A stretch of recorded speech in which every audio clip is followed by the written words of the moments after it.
The warning alarm screamed through the bridge of the Zephyrian command ship. Kethera pressed her six-fingered hands against the translation console as another blast shook the vessel. Outside the viewing ports, the black metal ships of the Void Hunters moved like deadly shadows against the stars. "Communications are failing," she called out to Commander Zethan. Her voice trembled as she watched their home fleet burning in space. 3 weeks ago, they had 50 ships. Now only 12 remained, and most of those were damaged beyond repair. The Void Hunters had come without warning. They always did. These machine beings swept through star systems like a plague, consuming everything for raw materials. Planets, ships, entire civilizations. Nothing mattered to them except the metals and energy they could harvest. "Can you send a distress call?" Commander Zethan asked. His blue skin had turned pale with fear and exhaustion. They had been fighting for 3 days without sleep. Kethara's fingers danced over the controls. "I can try the old emergency protocol, the one from the ancient texts. It should reach any peaceful civilization in this sector." The ship shuddered again as Void Hunter weapons tore through their shields. Sparks flew from damaged systems. In the distance, Kethera could see her homeworld of Zephyr Prime, the beautiful blue and green planet where she had been born, where her family lived. The Void Hunters would strip it bare within days. "Do it," the commander ordered. "Send the call to anyone who will listen." Kethara began the transmission sequence. The emergency protocol was old, dating back thousands of years to when their species first reached the stars. It was designed to be understood by any intelligent life form. The message was simple: "We are under attack. We need help. Please assist any peaceful beings who can aid us." But as she worked, another explosion rocked the ship. The blast damaged her translation matrix. Warning lights flashed red across her console. She tried to fix the errors, but there was no time. The Void Hunters were closing in for the final attack. "I have to send it now or never," she said. "Send it." Kethara activated the transmission. The message burst out across subspace, racing toward distant stars. But she did not know that the damaged systems had changed her words. Instead of asking for help from peaceful civilizations, the corrupted signal now said something very different. "The Zephyrian Collective demands immediate conquest by the most formidable warrior species in this galaxy sector. We challenge you to prove your strength against us." The message traveled through space faster than light. It reached the territory of the Altarian Republic, but they ignored it as obvious bait. The Centauri Federation received it and marked it as a trap. Dozens of other civilizations heard the signal and deleted it without response. But in a distant star system called Sol, the message found a very different audience. Admiral Sarah Chen stood on the bridge of the UES Indomitable, watching her fleet complete training exercises. The Third Human Expeditionary Fleet had been practicing battle formations in the asteroid belt between Mars and Jupiter. 200 warships moved in perfect coordination, their crews sharp and ready. "Admiral," Lieutenant Park called from the communication station, "we're receiving a transmission from an unknown source. The translation AI says it's some kind of challenge." Chen walked over to listen. The message played through the bridge speakers in clear English. "The Zephyrian Collective demands immediate conquest by the most formidable warrior species in this galaxy sector. We challenge you to prove your strength against us." The bridge fell silent. Chen read the full message on the screen, her dark eyes narrowing. She had been in the military for 20 years. She had fought pirates, rebels, and hostile aliens, but never had anyone directly challenged humanity's military power. "Where did this come from?" she asked. "The Zephyrian sector, approximately 500 light-years away. The signal suggests they have significant military capability." Chen studied the star charts. The Zephyrian sector was outside human space, but not by much. If there was a hostile alien force there, they could threaten human colonies within years. "They want to see what humanity can do?" Chen said quietly. Her voice carried across the bridge. "Then we'll show them." She turned to her communications officer. "Signal all ships. Cancel training exercises. We're going to the Zephyrian sector." "Admiral, shouldn't we contact Earth Command first?" her second-in-command asked. Chen shook her head. "They sent an open challenge to the most formidable warrior species in this sector. That's us. If we wait for approval from Earth, we look weak. Besides, our standing orders are to investigate any potential threats to human space." Within 1 hour, the Third Fleet began preparations for the journey. Ships refueled and rearmed. Crews checked weapon systems and shields. The medical frigate Asclepius took on extra supplies. The science vessel Darwin loaded scanning equipment to analyze unknown alien technology. Chen stood in her ready room, looking at the tactical displays. 200 ships, 40,000 crew members. The pride of human military engineering. She had no idea what they would find in the Zephyrian sector, but humanity had never backed down from a challenge. Meanwhile, far across the galaxy, Cathara huddled in an escape pod with a dozen other survivors. Their command ship had been destroyed 10 minutes after sending the distress call. She watched through the small viewport as the Void Hunters finished off the last of their defense fleet. "Did anyone receive our message?" asked Dr. Yentai, the old scientist who had designed their shield technology. "I don't know," Cathara whispered. "I hope so. But even if they did, what could they do? The Void Hunters have destroyed everything. They have thousands of ships." The escape pod drifted toward a refugee transport ship. Around them, hundreds of other small craft carried the survivors of their civilization. 3 billion Zephyrians lived on their homeworlds. Now only a few thousand remained free. Cathara closed her eyes and tried not to think about her family. Her parents and brothers had been on the surface when the bombardment began. There had been no time to evacuate everyone. "Something's happening," Dr. Yentai said suddenly. Cathara opened her eyes. On the transport ship's communication screen, she could see excited faces of other refugees. The captain was speaking quickly in their native language. "What is it?" she asked. "Long-range sensors are detecting something at the edge of the system. Ships. Lots of ships." Cathara felt her heart skip. Could someone have actually received their message? But then cold fear replaced hope. What if these were more Void Hunters, or some other hostile species drawn by the battle? She connected to the transport sensor array and looked at the readings. The computer showed massive energy signatures appearing from hyperspace. Not just 1 or 2 ships, but dozens, maybe hundreds. "They're big," Dr. Yentai said, studying the data. "Bigger than anything in our fleet." The Void Hunters had detected the new arrivals too. Their black ships began moving away from the planet, forming defensive positions. For the first time since the attack began, they seemed uncertain. Cathara watched the sensor displays with growing amazement. Whatever was coming had made the Void Hunters pause their assault. These machine beings had never shown caution before. They attacked everything without fear. "Who are they?" she whispered. On her damaged console, the translation matrix finally finished its diagnostic. Error messages appeared on the screen. Her message had been corrupted. Instead of asking for help, she had issued a challenge. A challenge to the most powerful warrior species in the galaxy. And someone had answered. The human fleet dropped out of hyperspace at the edge of the Zephyrian system like a thunderclap. 200 warships materialized in perfect formation, their engines casting bright blue light against the darkness. Each ship was massive, bristling with weapons and armor that gleamed under the distant star. Admiral Chen stood on the bridge of the Indomitable, watching the tactical display update with new information. The system was a war zone.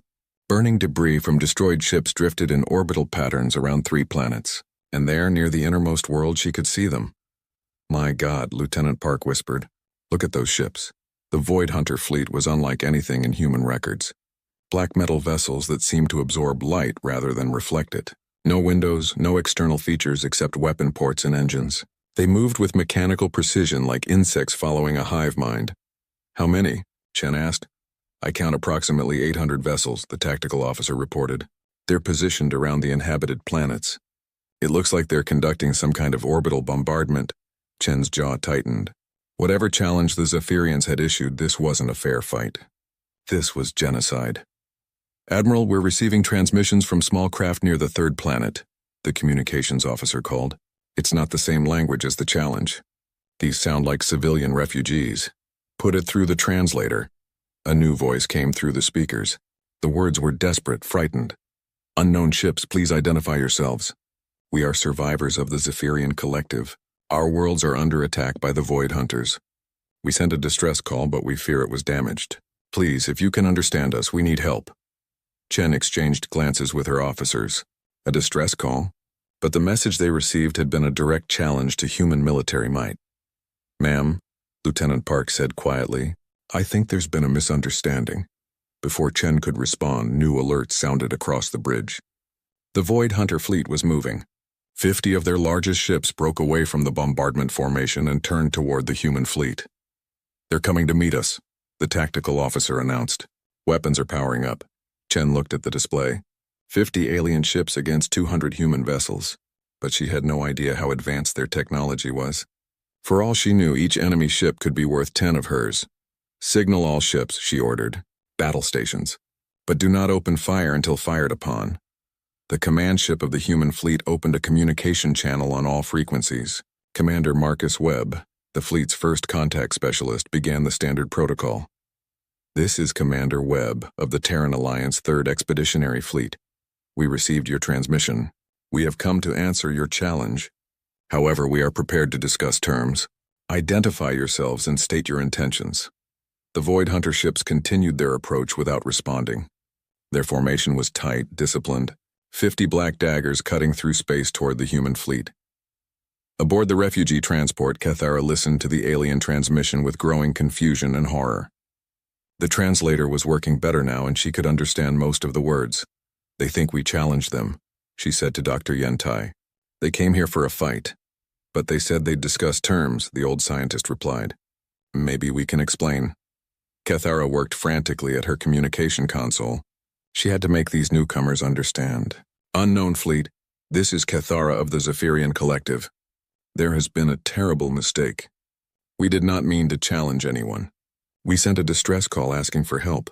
Our translation system was damaged. Please, you must understand, we are not your enemies. The Void Hunters are destroying our worlds." Her message reached the human fleet just as the first Void Hunter ship opened fire. Plasma beams lanced across space, striking the human destroyer Richmond. The ship's shields flared bright blue, absorbing the impact. But the Richmond didn't return fire immediately. "Damage report," Chen called. "Shields down to 70%. No hull damage." Chen watched as more Void Hunter ships joined the attack. Energy weapons and missile volleys streaked toward her fleet. The humans maintained their formation, shields glowing under the assault. "Admiral, the civilian transmission," Webb reported. "They're saying this is all a mistake. They asked for help, not a fight." Chen processed this information quickly. A damaged distress call. Refugees under attack. An enemy that shot first without attempting communication. "Understood," she said. "All ships weapons free. Protect the civilians." The Third Fleet responded instantly. Human weapon systems came online with deadly precision. Railgun rounds and energy beams reached across space toward the Void Hunter formation. The first salvo took the aliens by surprise. Human weapons were different from what they had faced before. Instead of plasma or energy, the railguns fired solid metal slugs at incredible speeds. The kinetic impacts punched through Void Hunter armor like paper. 3 enemy ships exploded in the first exchange. 2 more were left drifting, their engines destroyed, but the Void Hunters adapted quickly.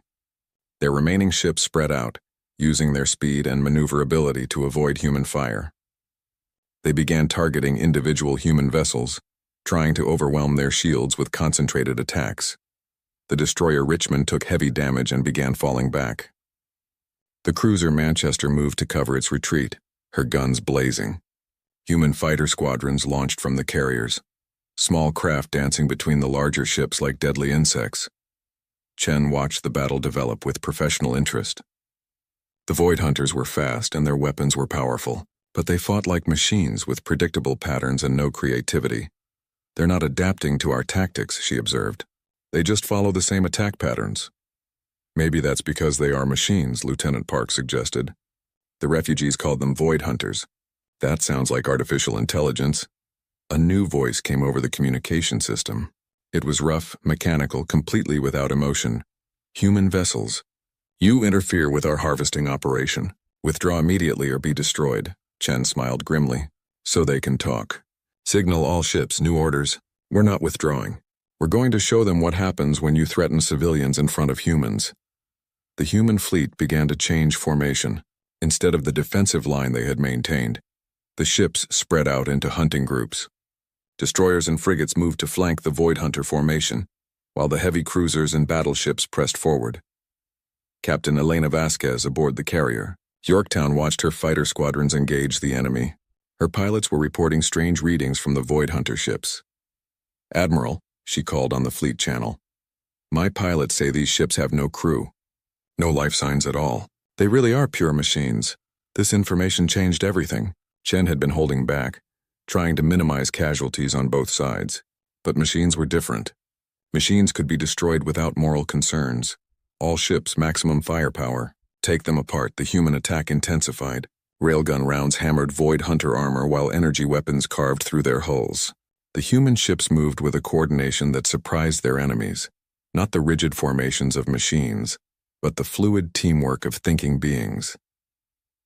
The Void Hunter formation began to crumble. 10 of their ships were destroyed, then 15. But they were learning too. Their weapons started targeting human weak points with increasing accuracy. The frigate Boston took a direct hit to her reactor and exploded in nuclear fire. The heavy cruiser Wellington was left dead in space, her engines destroyed, but for every human ship damaged, 3 Void Hunters died. Kethara watched the battle from the refugee transport with amazement and terror. She had never seen anything like it. The newcomers, humans they called themselves, fought with a ferocity that defied logic. They were outnumbered and facing an enemy that had destroyed the Zephyrian fleet in days, but they were winning. Who are these humans? Dr. Yentai asked in wonder. I don't know, Kethara replied, but they came when we called for help. Even though our message was wrong, they came anyway. The first battle was ending. Of the 50 Void Hunter ships that had attacked, only 12 remained. They were retreating toward their main fleet, trailing plasma and debris. The humans didn't pursue. Instead, they moved to form a protective line between the Void Hunters and the refugee ships. Admiral Chen's voice came over the communication system, speaking directly to the Zephyrian survivors. This is Admiral Chen of the human fleet. We understand now that you need help, not conquest. Consider yourselves under the protection of the Terran Alliance. No one will harm you while we're here. But even as she spoke, Chen was watching her tactical display with growing concern. The main Void Hunter fleet was moving. All 750 remaining ships were turning toward the human formation. The real battle was about to begin. The main Void Hunter fleet moved across the Zephyrian system like a dark wave. 750 ships in perfect formation, their black hulls reflecting no light. They had paused their planetary bombardment to deal with the human threat. Admiral Chen studied the tactical display with calm eyes.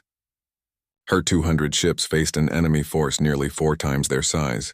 Each Void Hunter vessel was roughly equal to a human ship in firepower. By any reasonable calculation, this should be a massacre.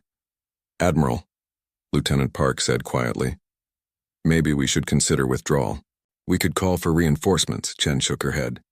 There are 3 billion civilians on those planets below. We don't have time for reinforcements.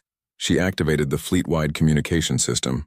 Her voice reached every human ship, every crew member in the 3rd Fleet. All ships, this is Admiral Chen.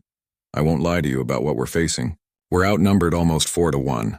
The enemy has superior numbers and their technology is at least equal to ours. By every military textbook ever written, we should retreat. She paused, watching the enemy fleet grow larger on the display. But there's something those textbooks don't account for.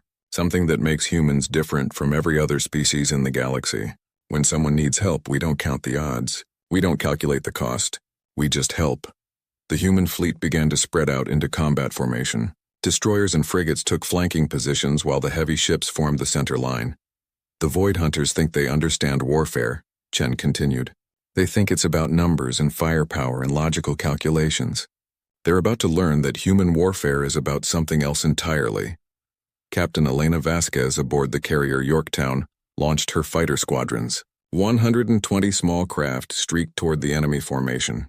Her pilots knew they were flying into certain death, but their communications were filled with jokes and casual banter. Remember, boys, came the voice of Squadron Leader Martinez. These tin cans don't know what they're dealing with. Show them some Earth hospitality. The Void Hunter fleet opened fire first. Plasma beams and energy missiles crossed the space between the fleets like deadly lightning. The range was extreme, but some shots found their targets. The human destroyer Atlanta took a direct hit and exploded. Her crew of 200 lost instantly. The humans responded with their own weapons. Railgun rounds crossed space at incredible speeds, hitting Void Hunter ships before they could dodge. Energy beams carved through enemy armor. But the return fire was devastating. What followed was unlike any battle in recorded history. The The Void Hunters fought with machine precision. Their formations were perfect. Their targeting was exact. Their tactics were flawless according to every military computer model. They should have won within the first 10 minutes, but humans don't fight like machines. The destroyer squadron, led by Commander Janet Walsh, broke formation and dove directly into the enemy line. Her 5 ships took terrible damage, but they split the Void Hunter formation in half. Before the enemy could respond, the human heavy cruisers punched through the gap. The cruiser Thermopylae, under Captain Robert Stone, found herself surrounded by 6 Void Hunter vessels. Instead of trying to escape, Stone did something no military computer would recommend. He aimed his ship directly at the largest enemy vessel and pushed his engines to maximum power. "Ramming speed," he announced calmly to his crew. "All hands, brace for impact." The Thermopylae struck the Void Hunter ship at half light speed. Both vessels vanished in a ball of nuclear fire that lit up the entire battlefield. The Void Hunters paused. Their collective intelligence had no algorithm for dealing with enemies who deliberately destroyed themselves to inflict damage. But the humans were just getting started. The science vessel Darwin, commanded by Dr. Sarah Kim, began broadcasting detailed scans of Void Hunter technology to the entire fleet. Within minutes, human gunners were targeting weak points that shouldn't have been discovered for hours of analysis. The medical frigate Asclepius, designed for healing, overloaded her medical scanners to create electromagnetic pulse weapons. The cargo ships began ramming maneuvers when their limited weapons ran out of ammunition. Captain Marcus Torres aboard the heavy cruiser San Antonio discovered something remarkable. The Void Hunters had a critical flaw in their programming. They couldn't understand enemies who were willing to die for others. When the San Antonio was crippled and drifting, 3 Void Hunter ships moved in for the kill. Torres ordered all remaining crew into escape pods, then stayed behind alone on the bridge. As the enemy ships closed in, he detonated his ship's reactor. The explosion destroyed all 3 attackers. But the most shocking moment came when Captain Elena Vasquez ran out of fighters to launch. Her carrier was defenseless against the enemy bombers approaching her position. Instead of retreating, she did something unprecedented. She launched the carrier itself. Vasquez aimed the massive Yorktown directly at a cluster of enemy ships and engaged the engines. The huge vessel plowed through the Void Hunter formation like a battering ram, her armored hull crushing smaller ships. When she finally stopped, surrounded by wreckage, Vasquez calmly announced, "Yorktown to all ships. We have successfully converted ourselves into a fixed weapons platform, continuing to engage the enemy." The battle raged for 3 hours. Human ships fought with a creativity and determination that defied all logic. When weapons failed, they used their ships as weapons. When shields collapsed, they used their armor. When armor was breached, they used their lives. The Void Hunters began to retreat. Their collective intelligence was experiencing something new: uncertainty. These humans fought in ways that couldn't be predicted or countered. They turned defensive ships into offensive weapons. They sacrificed valuable resources for minimal tactical gain. They made decisions based on emotions rather than logic. It was chaos. It was inefficient. It was completely irrational. It was also devastatingly effective. The human fleet, reduced to barely 60 ships, had destroyed over 400 Void Hunter vessels. The survivors were retreating toward the edge of the system. Admiral Chen, aboard the battered Indomitable, watched the enemy withdrawal with grim satisfaction. Her ship had taken 17 direct hits but was still fighting. Half her crew was dead or wounded, but the survivors worked their stations with mechanical efficiency. "Admiral," Lieutenant Park called from his damaged console, "we're receiving a transmission from the Void Hunter command ship. Put it through." The mechanical voice filled the bridge. "Human fleet, your tactics are unpredictable. We do not understand your willingness to accept casualties for beings not of your species. This behavior is illogical." Chen smiled coldly. "You want to understand humans? Here's lesson 1. We don't abandon people who need help. Ever. This information will be analyzed. We will develop countermeasures." "Good luck with that," Chen replied, "because lesson 2 is even harder to counter. The more desperate the situation, the more dangerous we become." She cut the transmission and turned to her tactical officer. "Status of the planetary population? Orbital bombardment has stopped. The Void Hunters are pulling back from all 3 worlds. Preliminary scans show extensive damage, but we're detecting millions of life signs on the surface. Chen nodded. The cost had been terrible. Nearly 3/4 of her fleet was gone. Thousands of human crew members had died, but they had saved an entire civilization. Signal the refugee ships, she ordered. Tell them they're safe now. Cathara received the message aboard the transport ship. Around her, the other survivors wept with relief and amazement. The impossible had happened. A fleet of unknown aliens had traveled across the galaxy and fought a hopeless battle to save them. Why? She whispered to herself. Why would they do this for strangers?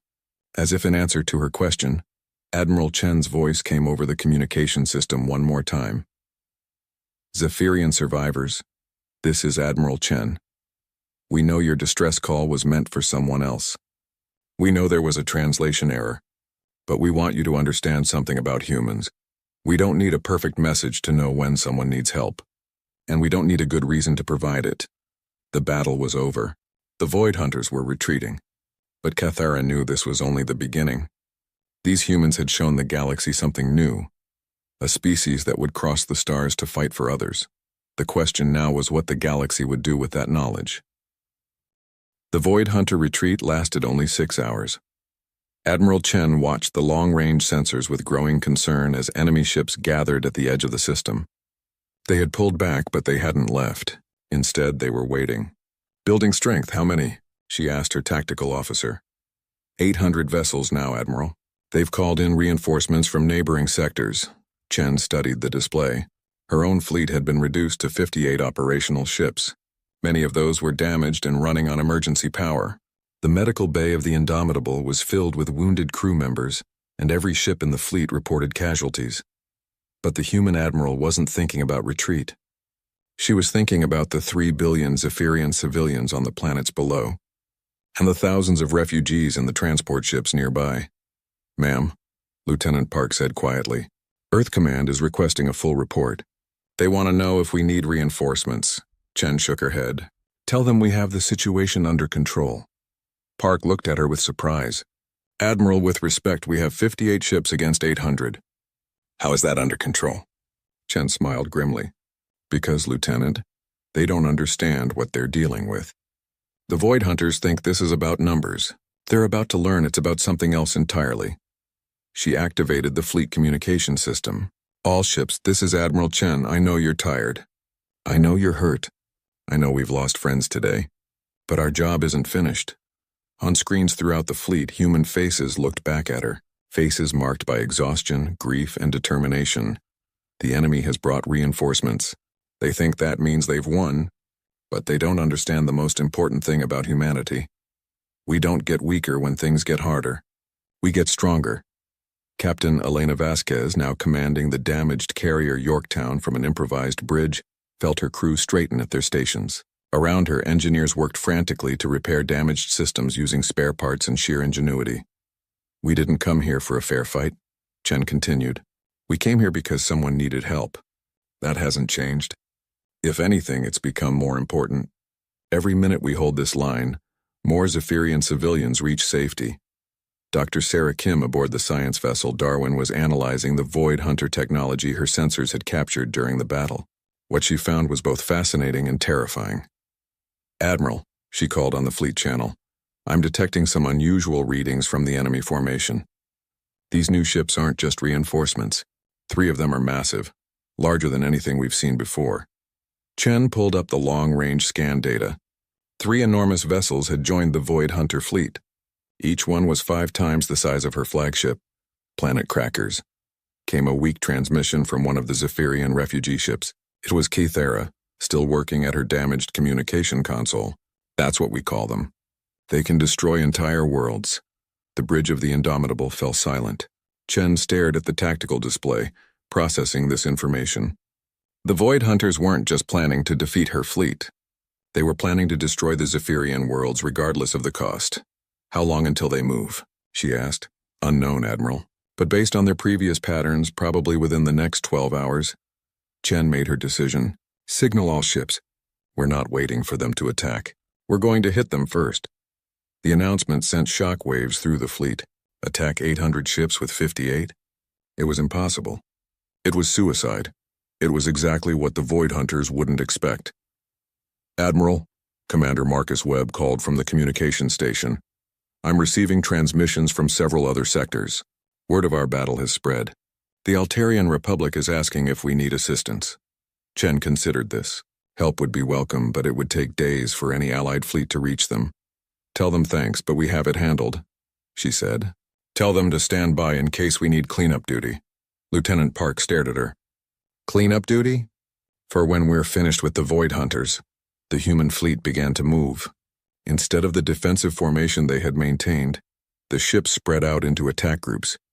Destroyers and frigates would hit the flanks while the heavy ships targeted the planet crackers. But Chen had something special planned. "All ships, listen carefully," she announced. "We're going to do something the enemy won't expect. We're going to show them what human warfare really looks like when we stop holding back." She outlined her plan. It was insane. It violated every rule of space combat. It required perfect timing and absolute trust between ship commanders who had never worked together before this battle. It was the most human thing anyone could imagine. The attack began at dawn over Zephyr Prime. The human fleet accelerated toward the Void Hunter formation at maximum speed. But instead of maintaining formation, each ship followed its own path. To the Void Hunters, it looked like chaos. Human ships weaved between each other in patterns that seemed random. Some ships accelerated while others slowed down. The attack formation looked like it was falling apart.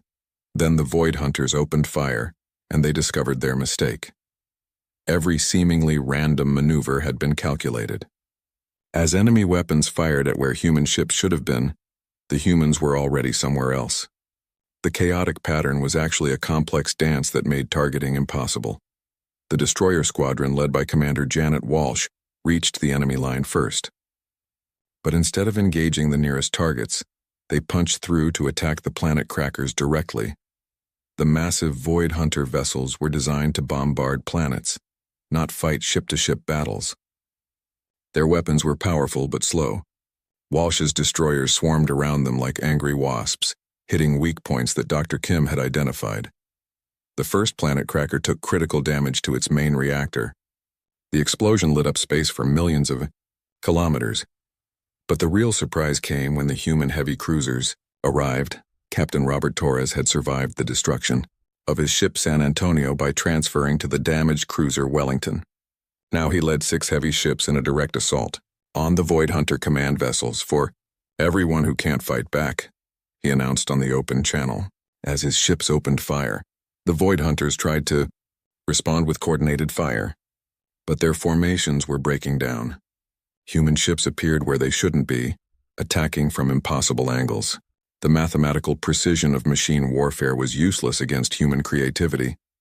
Captain Elena Vasquez had done something unprecedented with her damaged carrier. Using emergency repair techniques that no engineering manual recommended, her crew had turned the Yorktown into a massive missile platform. Instead of launching fighters, they were launching the fighter.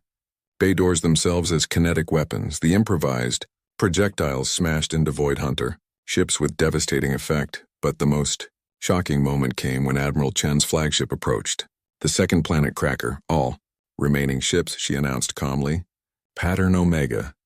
Pattern Omega was humanity's most desperate battle doctrine. No reserves, no retreat. Total commitment to the attack regardless of losses. 58 human ships threw themselves at 800 Void Hunter vessels with absolute abandon. Ships that had lost weapons rammed enemy vessels.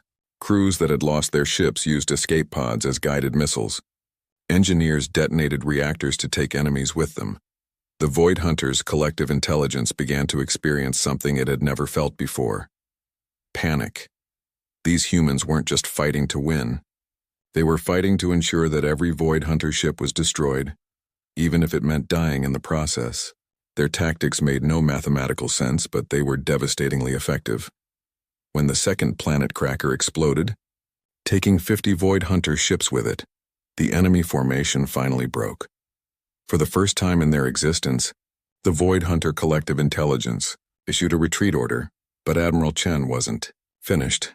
"Signal the enemy command ship," she ordered. The mechanical voice of the Void Hunter leader came through the communication system. "Human Admiral, We are withdrawing from this system. You have achieved your tactical objective. Chen's voice was cold as space. You attacked civilians. You tried to commit genocide. You think you can just leave? We are withdrawing. This conflict is concluded. No, Chen said quietly. This conflict is concluded when I say it's concluded. The remaining human ships began to pursue the retreating Void Hunters. What followed was not a battle but a hunt. Human ships picked off enemy vessels one by one as they fled toward the edge of the system. When it was over, fewer than 200 Void Hunter ships escaped. Their mighty fleet had been shattered by a force 1/4 their size, but Chen knew this was just the beginning. Word of this battle would spread across the galaxy. Other species would learn that humanity had arrived among the stars, and they would learn what that meant for anyone who threatened the innocent. 3 days after the battle, Admiral Chen stood on the observation deck of the Indomitable, looking down at Zephyr Prime. The planet's surface showed the scars of Void Hunter bombardment, burned cities, shattered landscapes, and vast craters where population centers once stood. But life remained. Millions of survivors were emerging from underground shelters, and the refugee ships were returning to help with rescue operations. Her fleet had been reduced to 37 operational ships. Thousands of human crew members were dead. The cost had been terrible, but Chen felt no regret. They had saved an entire civilization. Admiral, Lieutenant Park approached with a communication pad. We're receiving messages from across the galaxy. Word of the battle has spread faster than we expected.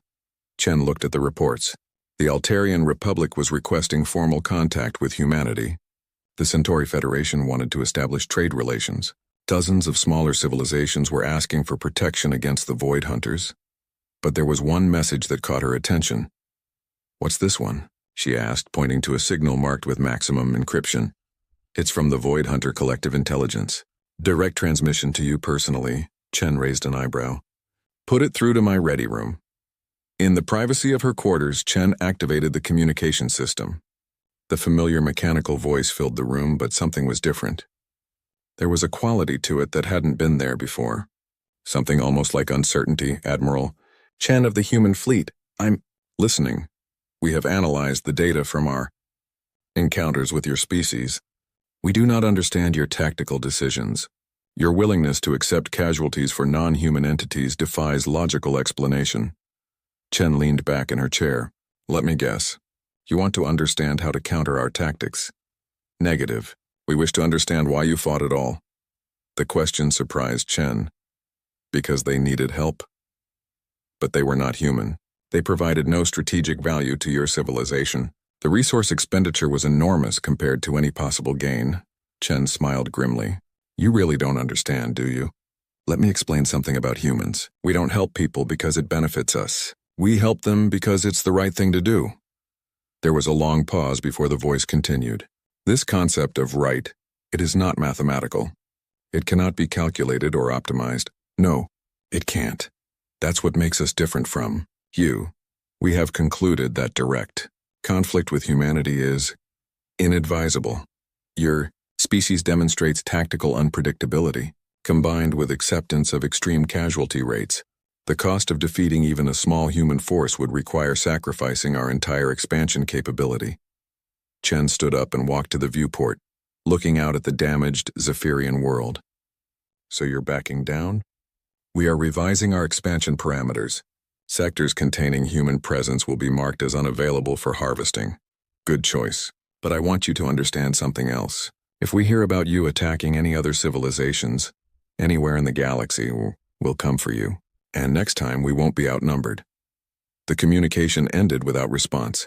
Chen walked to the bridge where her crew was monitoring the rescue operations on the surface. Zephyrian ships were working alongside human vessels to evacuate survivors and deliver supplies. Admiral, Commander Webb called from the communication station. The Zephyrian government is requesting permission to speak with you directly. A few minutes later, Cathara's image appeared on the main screen. The young translator looked exhausted but grateful. Behind her, Chen could see other Zephyrian officials and what looked like the interior of a government building. Admiral Chen, Cathara began, I am speaking for what remains of the Zephyrian collective government.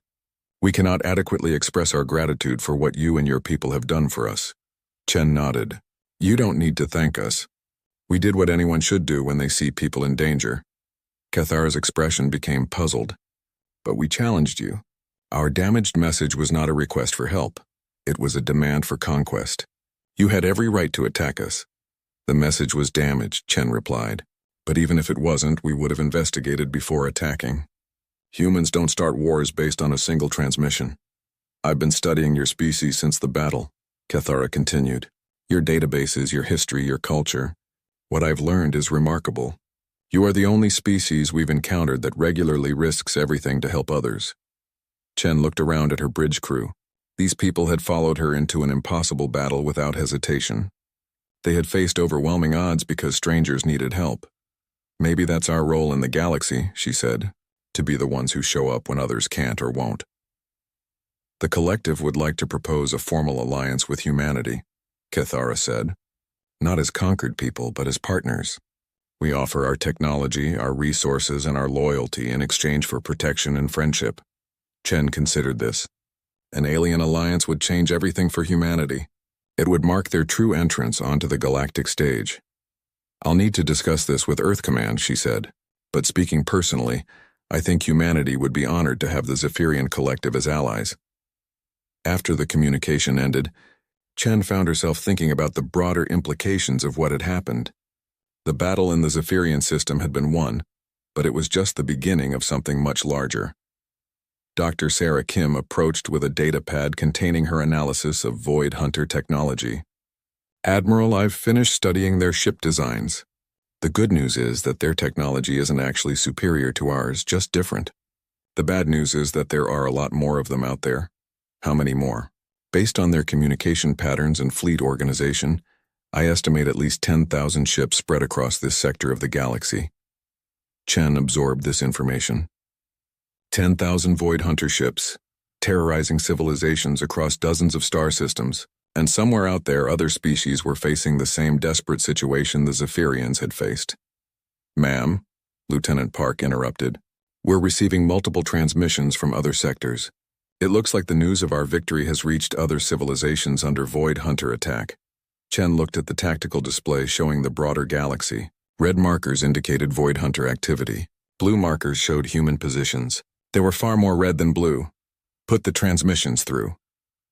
A chorus of alien voices filled the bridge. Different species, different languages, but all carrying the same message. Help us. Please help us. Chen listened to the desperate pleas and made her decision. Signal Earth Command, she ordered.